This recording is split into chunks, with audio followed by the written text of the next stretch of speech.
The Holy Grand-Duchess Elizabeth was born in 1864. She was the daughter of Louis IV, the Grand Duke of Hesse-Darmstadt, and of Princess Alice, the daughter of Queen Victoria and sister of Empress Alexandra. As a young girl, she visited Great Britain on several occasions to see her grandmother, with whom she carried on an affectionate correspondence in English, which she spoke fluently. Sometime after her marriage to the Grand Duke Sergius Alexandrovich, she converted from Protestantism to orthodoxy out of conviction, not expedience, as she explained to her German family, who were distressed at her decision. From the early days of her married life, she gave alms with generosity and began to devote herself to works of charity. During the Russo-Japanese War, she organized convoys of ambulances and hospitals for the wounded.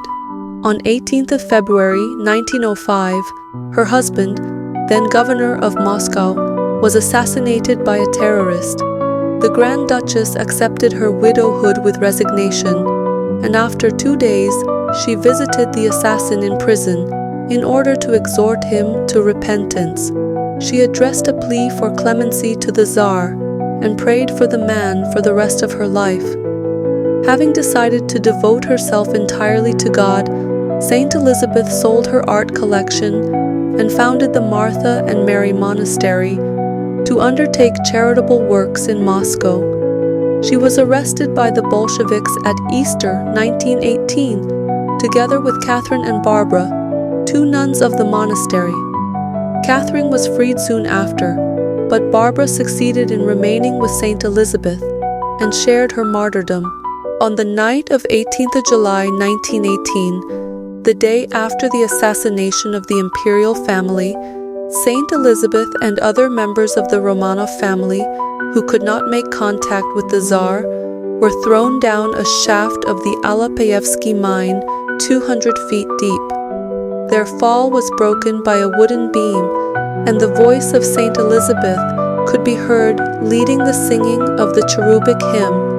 The assassins then threw a grenade into the shaft, but after the explosion, they heard the chanting of, "O Lord, save thy people." They therefore covered the shaft entrance with brushwood and branches, which they set on fire, while voices praying and singing could still be heard through the smoke. The bodies were recovered in the following October during the counter-offensive of the White Army. The body of Saint Elizabeth was found on a ledge about 50 feet below the surface.